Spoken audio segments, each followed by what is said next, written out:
ಮಾರ್ಕಂಡೇಯ ಪುರಾಣದ ಪ್ರಕಾರ ದುರ್ಗಾ ದ್ವಾತ್ರಿಂಶ ನಾಮಾವಳಿಯನ್ನು ಜಪಿಸಿದರೆ ಹಲವಾರು ಸಂಕಟ ಹಾಗೂ ಕಷ್ಟಕ್ಕೆ ಪರಿಹಾರ ಸಿಗುತ್ತದೆ. ಜಗನ್ಮಾತೆ ದುರ್ಗೆಯ ಪಾದಕ್ಕೆ ಶರಣಾಗಿ ಅವಳಲ್ಲಿ ಆಶ್ರಯ ಕೇಳುವ ನಾಮಾವಳಿ ಇದು. ಇದನ್ನು ಪಠಿಸೋಕೆ ಯಾವುದೇ ಕಠಿಣ ಆಚರಣೆ ಇಲ್ಲ.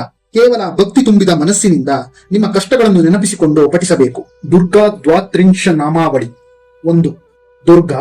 2. ದುರ್ಗಾರ್ತಿ ಶಮನಿ. 3. ದುರ್ಗಾ ಪದ್ವಿ ನಿವಾರಿಣಿ. 4. ದುರ್ಗಮಚ್ಛೇದಿನಿ. 5. ದುರ್ಗಾ ಸಾಧಿನಿ. 6. ದುರ್ಗ ನಾಶಿನಿ. 7. ದುರ್ಗತೋದ್ಧಾರಿಣಿ. 8. ದುರ್ಗ ನಿಹಂತ್ರಿ. 9. ದುರ್ಗಮಾಪಹ. 10. ದುರ್ಗಮ ಜ್ಞಾನದ. 11. ದುರ್ಗ ದೈತ್ಯ ಲೋಕ ಧವಾನಲ. 12. ದುರ್ಗಮ. 13. ದುರ್ಗಮಾ ಲೋಕ. 14. ದುರ್ಗಮಾತ್ಮ ಸ್ವರೂಪಿಣಿ. 15. ದುರ್ಗ ಮಾರ್ಗಪ್ರದ. 16. ದುರ್ಗಮಾ ವಿದ್ಯಾ. 17. ದುರ್ಗಮಾಶ್ರಿತ. 18. ದುರ್ಗಮ ಜ್ಞಾನ ಸಂಸ್ಥಾನ. 19. ದುರ್ಗಮ ಧ್ಯಾನ ಭಾಸಿನಿ. 20. ದುರ್ಗ ಮೋಹ. 21. ದುರ್ಗಮಾಘ. 22. ದುರ್ಗಮಾರ್ಥ ಸ್ವರೂಪಿಣಿ. 23. ದುರ್ಗಮಾಸುರ ಸಂಹಂತ್ರಿ. 24. ದುರ್ಗಮಾಯುಧ ಧಾರಿಣಿ. 25. ದುರ್ಗಮಾಂಗಿ. 26. ದುರ್ಗಮಥ. 27. ದುರ್ಗಮ್ಯ. 28. ದುರ್ಗಮೇಶ್ವರಿ.